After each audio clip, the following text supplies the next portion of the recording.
And good morning and welcome back. This is the 2018 Dons Trust election candidate interviews. I am Nick Draper, taking over for the moment from Kevin Boris, who just did a sterling job interviewing Rob Crane. I am now joined by James Macdonald, who I will speak to in a second. Morning. Welcome, James. But first of all, I just want to show the listeners, I'm so used to doing the podcast, I'll say listeners, the viewers at home, my programme from last night's game. Did you go last night? Of course. To Haringey, you were there? Yeah, absolutely. Look at that. Look how mangled that is. I think I pride myself on keeping my programmes pristine. Yesterday, it was impossible because it was so wet. Where did you end up watching the game from yesterday? Just behind the goal, actually. Yeah? Yeah. Very quick, one word to sum up yesterday. Relief. Relief, yeah, absolutely. Absolutely. What else can you say after that? Thank you very much for joining us this morning, and also thank you for putting yourself forward for election. It's great that you're willing to do that. Just want to learn more about you, really. Okay. And first of all, just ask you your occupation. I'm a head teacher. You're a head teacher. So are you actually a head teacher, but are you trained as what subject would you teach? Really? Oh, history. History teacher. Yeah, wow, history teacher, okay, yeah. Interesting. Because actually... it's actually mentioned in your thing, isn't it? I think, is it Multi-Academy Trust? Yeah, it's a complicated arrangement. We've got a number of secondary schools and now some primaries joining, and I oversee the operations and curriculum side of the whole Multi-Academy Trust. Okay, well, whereabouts is that based? It's actually up in Nottingham. Nottingham. Wow, okay. It's quite a distance. That's It is. quite a distance. It is. Do you think, is there potential that travel-wise, commitments, time, it's a lot of time to put into Dons Trust Board. Do you see that being an issue, possibly? Well, there's a couple of things about that. I mean, if I was a traditional head teacher in the school all the time, I mean, my role's kind of moved on. I'm in schools past the time, I'm out of schools a lot of the time. I think most importantly, my board of directors feel that this is a really great opportunity for me to work out of the public sector. I'm not saying that AFC Wimbledon is a private company as such, but there are skills that I've got that I can bring, but also my board of directors feel very strongly that they will benefit from what I learn working with the Dons Trust back into schools. So it's a win-win situation, and they've given me the commitment to release me when necessary. I don't think I'll make all meetings in person, but in the 21st century there are many different ways, WebEx, conference calls, that we can do things. Live YouTube videos. And we can do this. There we are, it's a perfect example. So there's no need necessarily to be in person, but obviously the ones that, you know, the monthly board meetings, I expect to be at all of those, absolutely. And you're clearly then very passionate about the club if you're willing to spend that amount of time, as you say. Absolutely. How long have you supported Wimbledon? I first started watching Wimbledon in 1978. My grandfather emigrated, let's say, from Glasgow down to Wimbledon in 1937. Wow. He believed there was no bigger club than Glasgow Celtic, so refused to support Fulham or Chelsea. He lived on Queen's Road, which many of you will know adjoins Hayden's Road. So he started going, 1937, to watch a local team called Wimbledon. 40 years later, I jumped on the bandwagon, and 40 years later, I'm here now. And whereabouts now then do you watch home games from when you come down to Kingsmeadow? Pretty much right behind the goal at the Chelmsflow end. The Chelmsflow end? It's like Chelmsford and Chemflow sort of combined. Chemflow. Oh. I've never actually said that word aloud, actually. No, I read it and think... Yeah, but anyway, behind the goal. Yes, I do apologise. It's just Kelm, just memories of Chelmsford coming back and also getting soaked in the rain. That 3-2 defeat. The 3-2. Yeah, I remember that one. Absolutely hammered with the... similar to last night, of course. Yes, absolutely. It all works nicely. So as a Wimbledon fan of many years now, why, and obviously wanting to stand for Dons Trust Board, if a Dons Trust member was to walk into the room right now, what would you say to them as to why you think they should be a Dons Trust member? What do you think it means to be a member, just a traditional, like myself, member of the Dons Trust? I guess the most common question I get asked at school is, what does AFC stand for? And I always say, a fans club Wimbledon. And that's what we are. I mean, you could also say actual football club Wimbledon, but I prefer to look at it as a fans club Wimbledon. And the club is owned by the fans, and ultimately that is through the Dons Trust. So anybody that wants to have a say in a club, we're not run by a benefactor, we actually have a say. That's why you should be a Dons Trust member. It is your club. Do you feel at the moment that fans, that are members, are having that say? No. Okay, and I think that's become quite clear, and maybe why we've got 11 candidates standing in this election, which is more than ever before. And given there's only 4 places, it's great actually to see democracy and, you know, have a wide range of opinions. But no, I think there has been a bit of a disconnect between the board and the fans, definitely. And why do you have any explanations for why that might be, and how you could rectify perhaps that? I think it's happened almost because of our success. if we go back to 2002, getting into the league seemed, a nice statement to have, but whether it was ever going to happen in our lifetime, really, that's not to say I would still continue whatever league we were in, but I think we've grown and grown and grown and haven't necessarily taken the steps in place to bring supporters on board with some of the decisions that have been made. So do you mean, so you're thinking perhaps the fans need to have more say in specific decisions taken by the football club board? Yeah, because we're a fans club Wimbledon. I mean, ultimately, any decisions of a nature like the 80% rule on season tickets does need some form of consultation as opposed to just being sent out in a letter. No, absolutely, yes. I was not best pleased with the 80%, I must say. No, and I think I understand the intentions, and if you're being honest about it, from what Joe Palmer said a couple of nights ago at the SGM, where 80 or 90 returns up, and that's only good news commercially for the club. So I can see the logic behind it, but the way it was handled and the arbitrary 80% is well, that just wasn't good. You've mentioned the fact that you thought this disconnect's coming, perhaps a victim of our own success, maybe. Absolutely. I note in your manifesto, I've got written here, said in your manifesto you say you wanted to challenge to ensure supporters feel they have a club that consistently overachieves at all levels, and I think you referenced men's team, women's team, all the academy teams going down. Do you think that's a realistic aim long term? And how do you think your role as a Don's Trust board member can actually affect that or put that into practice? Is it realistic? I'll just deal with that one. I mean, that's what we've always done. I mean, ever since that I joined, I mentioned my grandfather. I remember going to Aston Villa in 1986, the home game, the first home game in the old Division 1, and we beat them 3-2. And we were walking back over Hayden's Road Bridge, and I said to him, well, I always thought we were going to win that. And he said to me, James, they won the European Cup 5 years ago. How on earth did you think we were going to beat them? We always have that ambition. I mean, that is the DNA, that is the culture and character of Wimbledon to overachieve. And any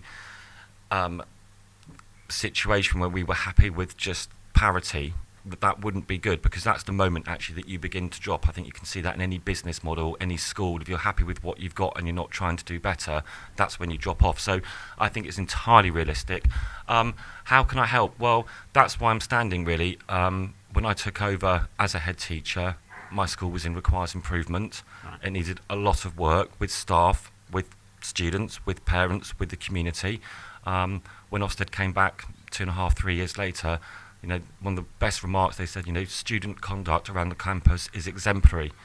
It does take work, but you can change the culture and character, and I think that's what we need to do with our fan base, is to make them more involved so they see it more of a fans club.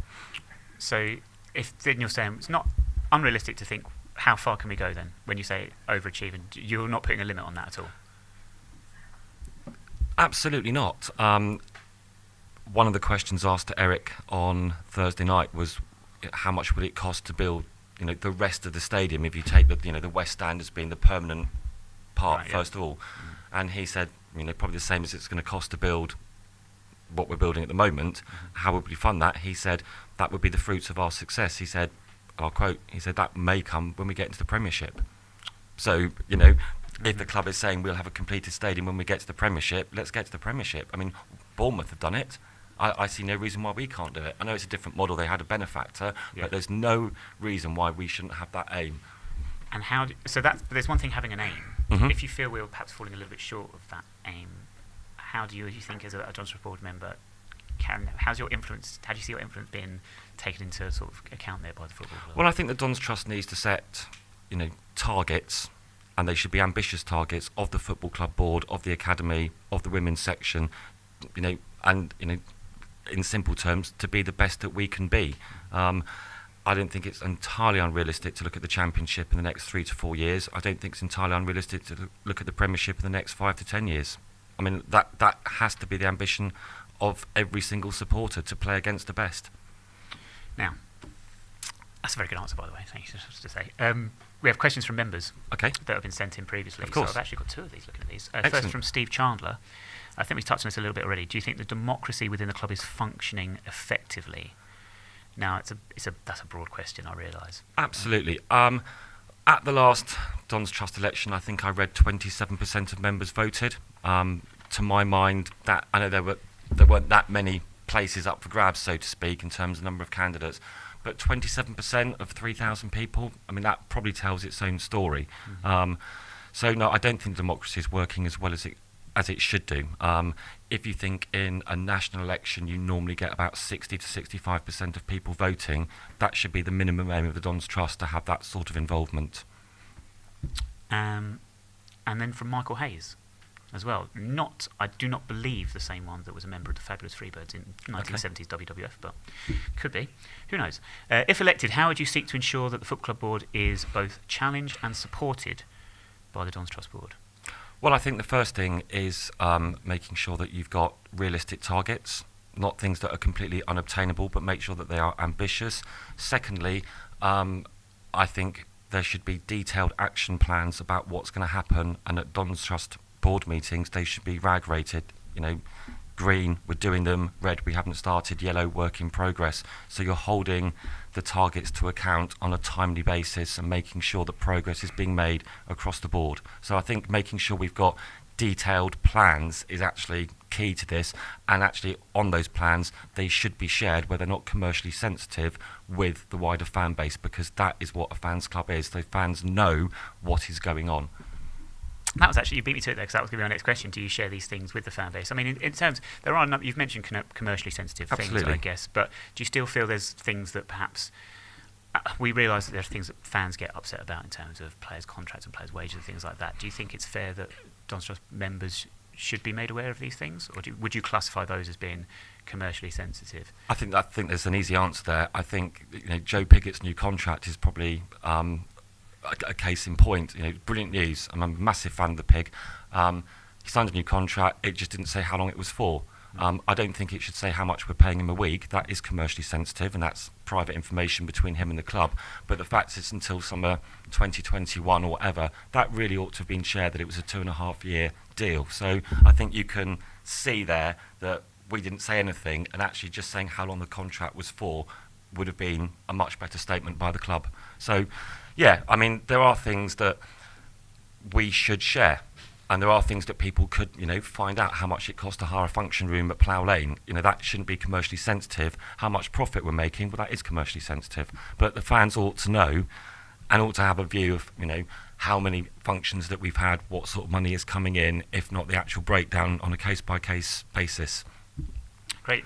We have a couple of questions from our viewers that are watching live on YouTube, which I'm looking at right now.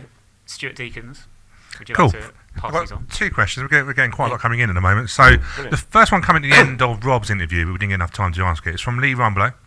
The question is, I do not feel that the ladies' team get enough support from the club. How can we improve this? Well, morning, Lee. That's a fantastic question. I don't know all the ladies' results, but it strikes me that we should celebrate what we've got with the ladies' team. So they appear at the end of the season on the pitch. Well, that's one thing.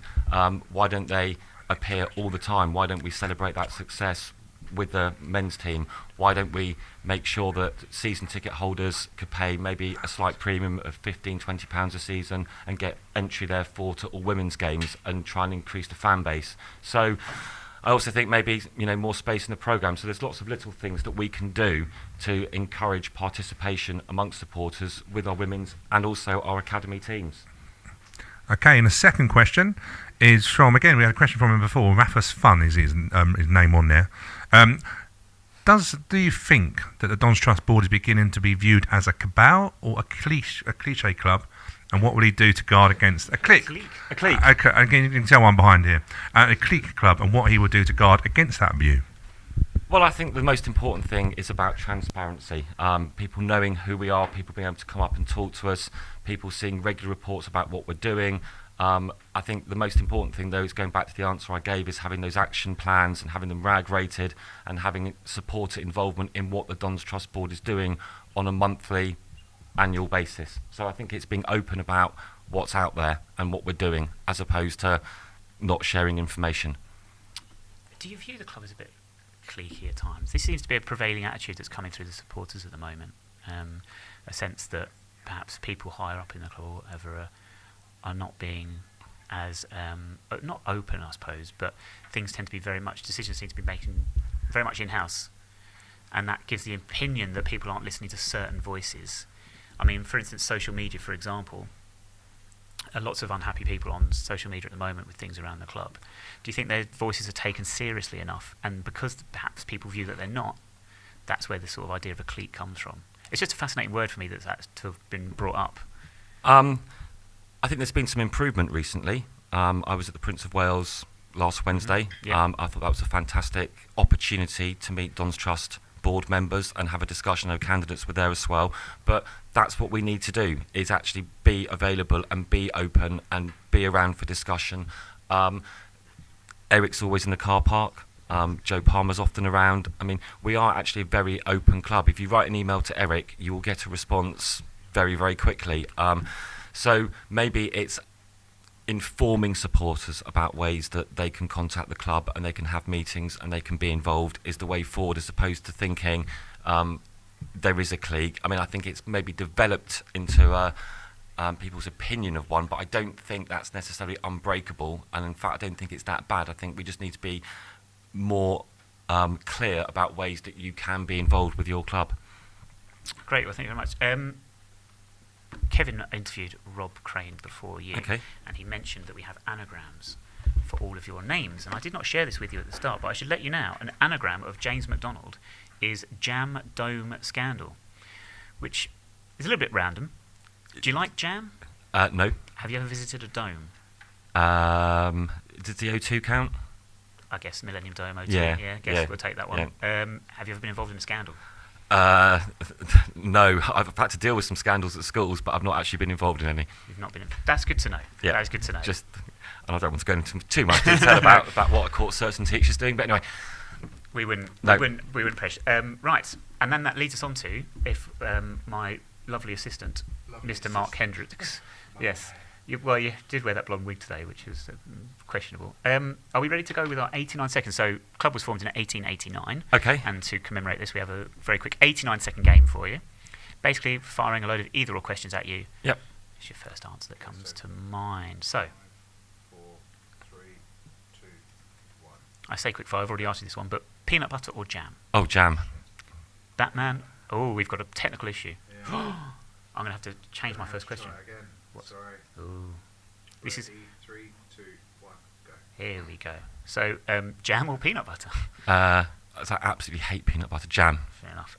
Batman or Spider-Man? Spider-Man. BBC Breakfast or ITV Good Morning Britain featuring Piers Morgan? On that basis, BBC Breakfast. Battenberg or Madeira? Good one. Battenberg. Battenberg. You know that's available in the John Green stand, I am told. I have been informed. £25 a year to be a Don's Trust member is too expensive. Yes or no? No. Would you rather be constantly itchy or constantly sticky? Oh, good one. Itchy. Kate Winslet or Meg Ryan? Kate Winslet. Cold bath or cold shower? Cold shower. Would you rather live without music or TV? Music. Trotter or saws?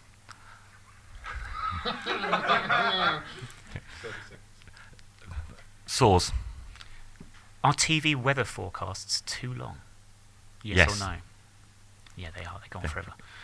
Write a 1,000-word essay with a crayon or type it using only the one finger of one hand. Type it, one finger, one hand. Wow.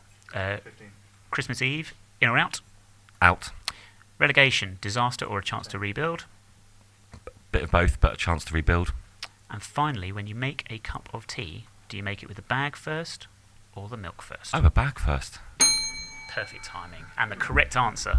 James, thank you very much for your time Welcome. this morning. Thank you, everyone, by the way, who's contributed to this. And can I just also say, very quickly, a massive thanks to John Dolan, who is a completely underrated resource, who has been at every single meeting, and people don't know how much work he does to support this election. So thank you, John.